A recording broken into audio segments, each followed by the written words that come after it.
A Tale of Two Cities by Charles Dickens. Book the Third, The Track of a Storm. Chapter 14, The Knitting, Done. In that same juncture of time when the 52 awaited their fate, Madame Defarge held darkly ominous counsel with the Vengeance and Jacques III of the Revolutionary Jury. Not in the wine-shop did Madame Defarge confer with these ministers, but in the shed of the wood-sawyer, erst a mender of roads. The sawyer himself did not participate in the conference, but abided at a little distance like an outer satellite who was not to speak until required, or to offer an opinion until invited. "But our Defarge," said Jacques III, "is undoubtedly a good Republican, eh?"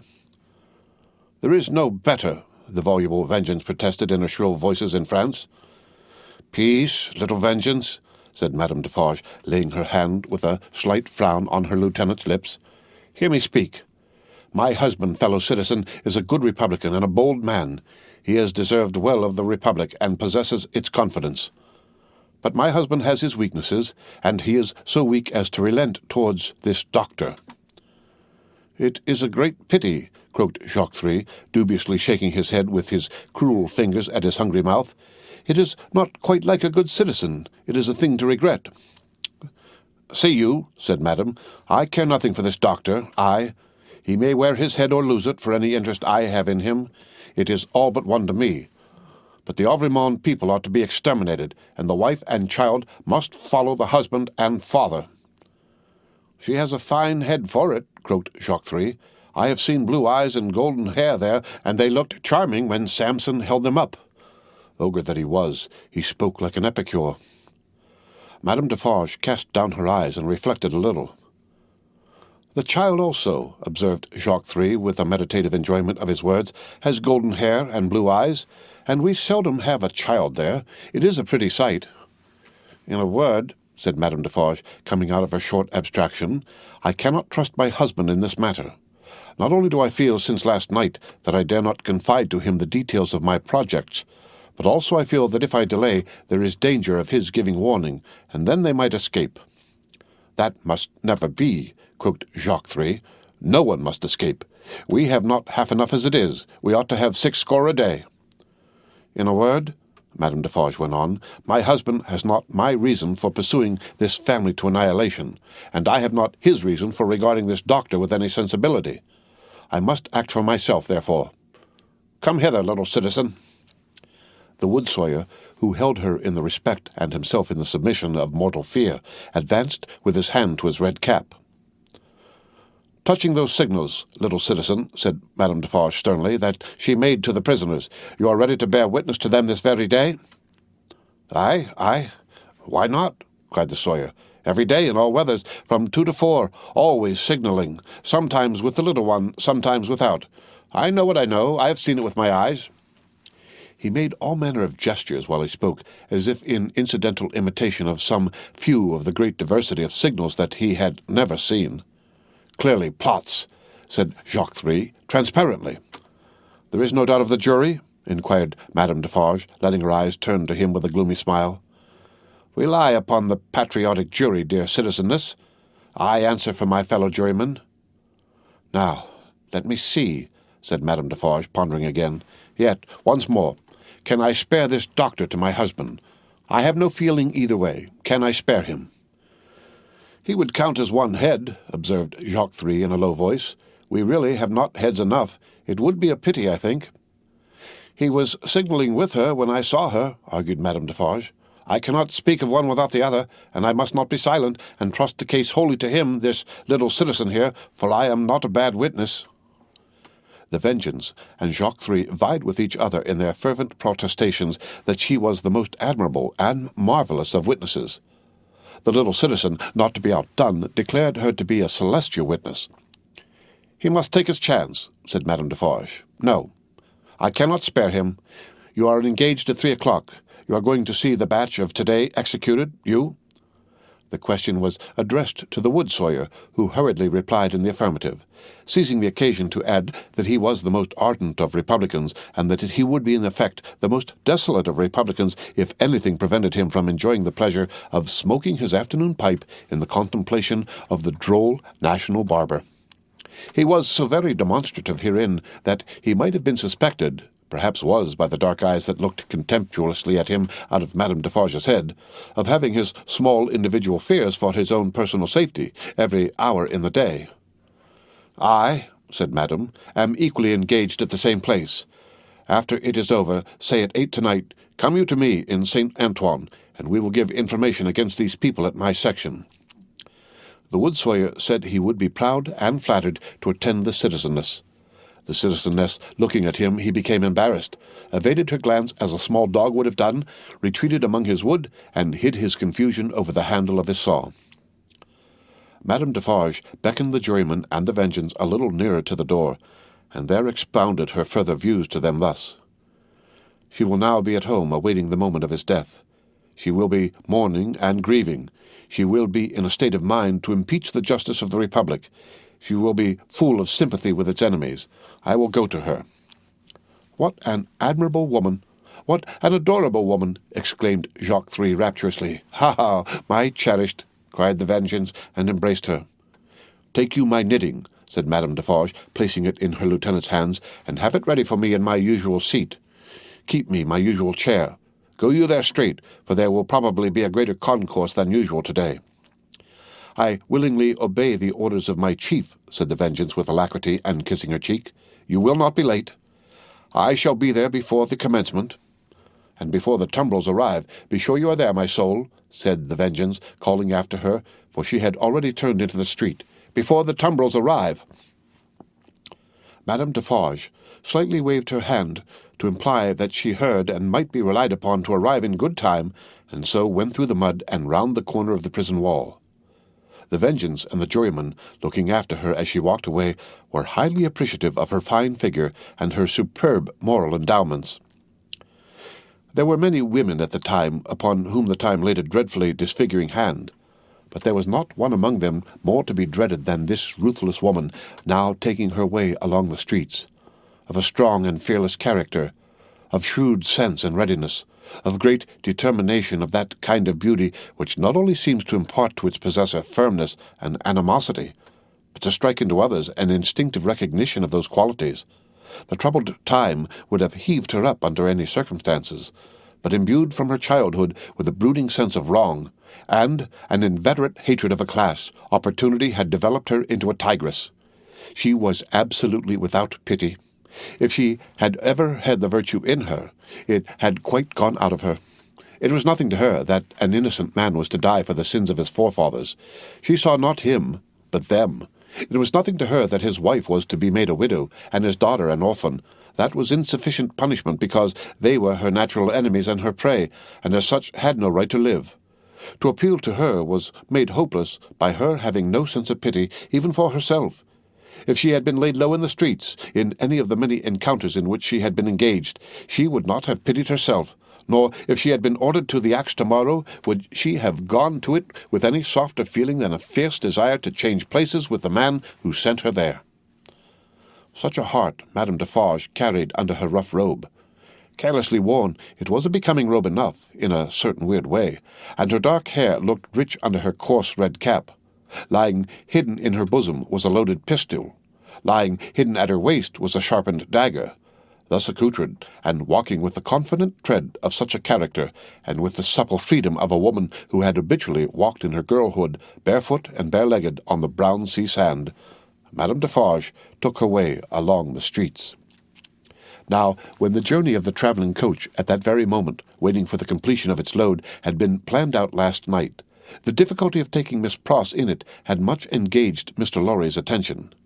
It was not merely desirable to avoid overloading the coach, but it was of the highest importance that the time occupied in examining it and its passengers should be reduced to the utmost, since their escape might depend on the saving of only a few seconds here and there. Finally, he had proposed, after anxious consideration, that Miss Pross and Jerry, who were at liberty to leave the city, should leave it at 3 o'clock in the lightest wheeled conveyance known to that period. Unencumbered with luggage, they would soon overtake the coach, and passing it and preceding it on the road, would order its horses in advance, and greatly facilitate its progress during the precious hours of the night when delay was the most to be dreaded.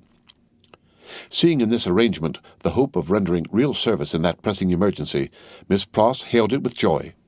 She and Jerry had beheld the coach start, had known who it was that Solomon brought, had passed some 10 minutes in tortures of suspense, and were now concluding their arrangements to follow the coach, even as Madame Defarge, making her way through the streets, now drew nearer and nearer to the else-deserted lodging in which they held their consultation. "Now, what do you think, Mr. Cruncher?" said Miss Pross, whose agitation was so great that she could hardly speak or stand or move or live.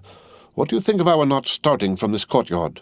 Another carriage having already gone from here today, it might awaken suspicion." "My opinion, miss," returned Mr. Cruncher, "is as you're right. Likewise what I'll stand by you, right or wrong." "I am so distracted with fear and hope for our precious creatures," said Miss Pross, wildly crying, "that I am incapable of forming any plan." "Are you capable of forming any plan, my dear good Mr. Cruncher?"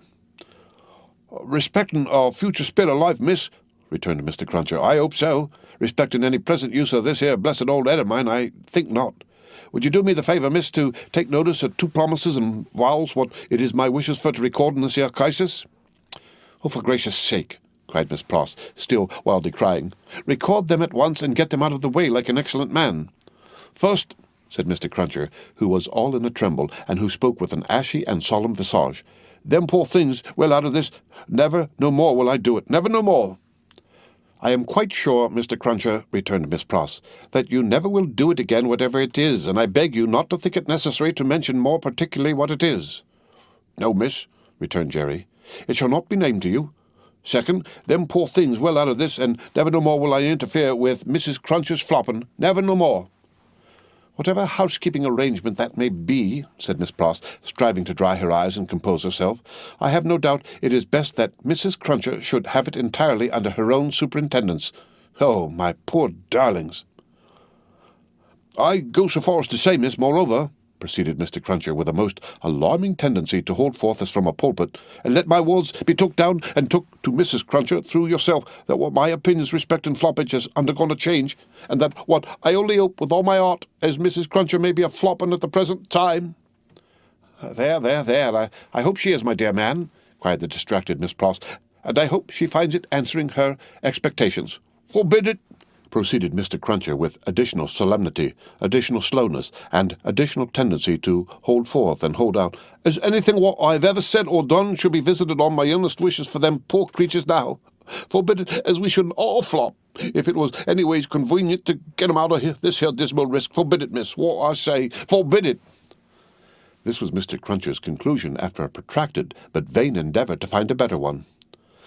And still Madame Defarge, pursuing her way along the streets, came nearer and nearer. "If we ever get back to our native land," said Miss Pross, "you may rely upon my telling Mrs. Cruncher as much as I may be able to remember and understand of what you have so impressively said, and at all events you may be sure that I shall bear witness to your being thoroughly in earnest at this dreadful time. Now pray let us think, my esteemed Mr. Cruncher, let us think." Still Madame Defarge, pursuing her way along the streets, came nearer and nearer. "If you were to go before," said Miss Pross, "and stop the vehicle and horses from coming here, and were to wait somewhere for me, wouldn't that be best?" Mr. Cruncher thought it might be best. "Where could you wait for me?" asked Miss Pross. Mr. Cruncher was so bewildered that he could think of no locality but Temple Bar. Alas, Temple Bar was hundreds of miles away, and Madame Defarge was drawing very near indeed. "By the cathedral door," said Miss Pross. "Would it be very much out of the way to take me in near the great cathedral door between the 2 towers?" "No, miss," answered Mr. Cruncher. "Then, like the best of men," said Miss Pross, "go to the posting-house straight and make that change." "I'm doubtful," said Mr. Cruncher, hesitating and shaking his head, "about leaving of you, see. We don't know what might happen." "Heaven knows we don't," returned Miss Pross, "but have no fear for me. Take me in at the cathedral at 3 o'clock, or as near it as you can, and I am sure it will be better than our going from here. I feel certain of it. There, bless you, Mr. Cruncher. Think not of me, but of the lives that may depend on both of us." This exordium, and Miss Pross's 2 hands in quite agonized entreaty clasping his, decided Mr. Cruncher. With an encouraging nod or two, he immediately went out to alter the arrangements, and left her by herself to follow as she had proposed. The having originated a precaution which was already in course of execution was a great relief to Miss Pross. The necessity of composing her appearance so that it should attract no special notice in the streets was another relief. She looked at her watch, and it was 20 minutes past 2. She had no time to lose, but must get ready at once. Afraid in her extreme perturbation of the loneliness of the deserted rooms and of half-imagined faces peeping from behind every open door in them, Miss Pross caught a basin of cold water and began laving her eyes, which were swollen and red. Haunted by her feverish apprehensions, she could not bear to have her sight obscured for a minute at a time by the dripping water, but constantly paused and looked round to see that there was no one watching her. In one of those pauses she recoiled and cried out, for she saw a figure standing in the room. The basin fell to the ground broken, and the water flowed to the feet of Madame Defarge. By strange, stern ways, and through much staining blood, those feet had come to meet that water. Madame Defarge looked coldly at her and said, "The wife of Evremont, where is she?" It flashed upon Miss Pross's mind that the doors were all standing open and would suggest the flight. Her first act was to shut them. There were 4 in the room, and she shut them all. She then placed herself before the door of the chamber which Lucie had occupied. Madame Defarge's dark eyes followed her through this rapid movement, and rested on her when it was finished. Miss Pross had nothing beautiful about her. Years had not tamed the wildness or softened the grimness of her appearance, but she too was a determined woman in her different way, and she measured Madame Defarge with her eyes every inch. "You might from your appearance be the wife of Lucifer," said Miss Pross in her breathing. "Nevertheless, you shall not get the better of me. I am an Englishwoman." Madame Defarge looked at her scornfully, but still with something of Miss Pross's own perception that they two were at bay. She saw a tight, hard, wiry woman before her, as Mr. Lorry had seen in the same figure a woman with a strong hand in years gone by. She knew full well that Miss Pross was the family's devoted friend. Miss Pross knew full well that Madame Defarge was the family's malevolent enemy. "On my way yonder," said Madame Defarge, with a slight movement of her hand towards the fatal spot, "where they reserve my chair and my knitting for me, I am coming to make my compliments to her in passing. I wish to see her." "I know that your intentions are evil," said Miss Pross, "and you may depend upon it I'll hold my own against them." Each spoke in her own language. Neither understood the other's words. Both were very watchful, and intent to deduce from look and manner what the unintelligible words meant. "It will do her no good to keep herself concealed from me at this moment," said Madame Defarge. "Good patriots will know what that means. Let me see her. Go tell her that I wish to see her. Do you hear?" "If those eyes of yours were bed-winches," returned Miss Pross, "and I was an English four-poster, they shouldn't loosen a splinter of me. No, you wicked foreign woman, I am your match." Madame Defarge was not likely to follow these idiomatic remarks in detail, but she so far understood them as to perceive that she was set at naught. "Woman, imbecile, and pig-like," said Madame Defarge, frowning, "I take no answer from you. I demand to see her. Either tell her that I demand to see her, or stand out of the way of the door and let me go to her." This with an angry explanatory wave of her right arm. "I little thought," said Miss Pross, "that I should ever want to understand your nonsensical language, but I would give all I have except the clothes I wear to know whether you suspect the truth or any part of it." Neither of them, for a single moment, released the other's eyes. Madame Defarge had not moved from the spot where she stood when Miss Pross first became aware of her, but she now advanced one step. "I am a Briton," said Miss Pross. "I am desperate. I don't care an English tuppence for myself. I know that the longer I keep you here, the greater hope there is for my ladybird. I'll not leave a handful of that dark hair upon your head if you lay a finger on me." Thus Miss Pross, with a shake of her head and a flash of her eyes between every rapid sentence, and every rapid sentence a whole breath. Thus Miss Pross, who had never struck a blow in her life. But her courage was that of the emotional nature that brought the irrepressible tears into her eyes. This was a courage that Madame Defarge so little comprehended as to mistake for weakness. "Ha, ha, ha, ha, ha!" she laughed. "You poor wretch! What are you worth? I addressed myself to that doctor. Then she raised her voice and called out, "Citizen Doctor! Wife of Evrémonde, child of Evrémonde, any person but this miserable fool, answer the citizen Defarge."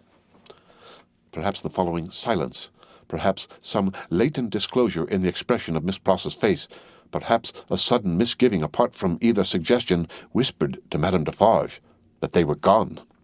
3 of the doors she opened swiftly and looked in. "Those rooms are all in disorder. There has been hurried packing. There are odds and ends upon the ground. There is no one in that room behind you. Let me look." "Never," said Miss Pross, who understood the request as perfectly as Madame Defarge understood the answer. "If they are not in that room, they are gone and can be pursued and brought back," said Madame Defarge to herself. "As long as you don't know whether they are in that room or not, you are uncertain what to do," said Miss Pross to herself. "And you shall not know that, if I can prevent your knowing it. And know that, or know that not, you shall not leave here while I can hold you." "I have been in the streets from the first. Nothing has stopped me. I will tear you to pieces, but I will have you from that door," said Madame Defarge. "We are alone at the top of a high house, in a solitary courtyard. We are not likely to be heard, and I pray for bodily strength to keep you here, while every minute you are here is worth 100,000 guineas to my darling," said Miss Pross. Madame Defarge made at the door. Miss Pross, on the instinct of the moment, seized her round the waist in both her arms and held her tight. It was in vain for Madame Defarge to struggle and to strike. Miss Pross, with the vigorous tenacity of love, always so much stronger than hate, clasped her tight, and even lifted her from the floor in the struggle that they had. The 2 hands of Madame Defarge buffeted and tore her face, but Miss Pross, with her head down, held her round the waist and clung to her with more than the hold of a drowning woman. Soon Madame Defarge's hands ceased to strike, and felt at her encircled waist. "It is under my arm," said Miss Pross, in smothered tones. "You shall not draw it. I am stronger than you. I bless heaven for it. I hold you till one or other of us faints or dies." Madame Defarge's hands were at her bosom. Miss Pross looked up, saw what it was, struck at it, struck out a flash and a crash, and stood alone, blinded with smoke. All this was in a second. As the smoke cleared, leaving an awful stillness, it passed out on the air, like the soul of the furious woman whose body lay lifeless on the ground. In the first fright and horror of her situation, Miss Pross passed the body as far from it as she could, and ran down the stairs to call for fruitless help. Happily, she bethought herself of the consequences of what she did, in time to check herself and go back. It was dreadful to go in at the door again, but she did go in, and even went near it to get the bonnet and other things that she must wear. These she put on, out on the staircase, first shutting and locking the door and taking away the key. She then sat down on the stairs a few moments to breathe and to cry, and then got up and hurried away. By good fortune she had a veil on her bonnet, or she could hardly have gone along the streets without being stopped. By good fortune, too, she was naturally so peculiar in appearance as not to show disfigurement like any other woman. She needed both advantages, for the marks of gripping fingers were deep in her face, and her hair was torn, and her dress, hastily composed with unsteady hands, was clutched and dragged 100 ways. In crossing the bridge, she dropped the door-key in the river. Arriving at the cathedral some few minutes before her escort, and waiting there, she thought, what if the key were already taken in a net? What if it were identified? What if the door were opened and the remains discovered? What if she were stopped at the gate, sent to prison, and charged with murder? In the midst of these fluttering thoughts, the escort appeared, took her in, and took her away. "Is there any noise in the streets?" she asked him. "The usual noises," Mr. Cruncher replied, and looked surprised by the question and by her aspect. "I don't hear you," said Miss Pross. "What do you say?" It was in vain for Mr. Cruncher to repeat what he said. Miss Pross could not hear him. "So I'll nod me head," thought Mr. Cruncher, amazed. "At all events, she'll see that." And she did. "Is there any noise in the streets now?" asked Miss Pross again, presently. Again Mr. Cruncher nodded his head. "I don't hear it." "Gone deaf in an hour?" said Mr. Cruncher, ruminating, with his mind much disturbed. "What's come to her?" "I feel," said Miss Pross, "as if there had been a flash and a crash, and that crash was the last thing I should ever hear in this life." "Blest if she ain't in a queer condition," said Mr. Cruncher, more and more disturbed. "What can she have been taken to keep her courage up? Hawk! Oh, there's the roll of them dreadful carts. You can hear that, miss." "I can hear," said Miss Pross, seeing that he spoke to her. "Nothing. Oh, my good man, there was first a great crash, and then a great stillness, and that stillness seems to be fixed and unchangeable, never to be broken any more as long as my life lasts." "If you don't hear the roll of those dreadful carts now very nigh their journey's end," said Mr. Cruncher, glancing over his shoulder, "it's my opinion that indeed she never will hear anything else in this world." And indeed she never did. The end of Book the Third, The Track of a Storm, Chapter 14.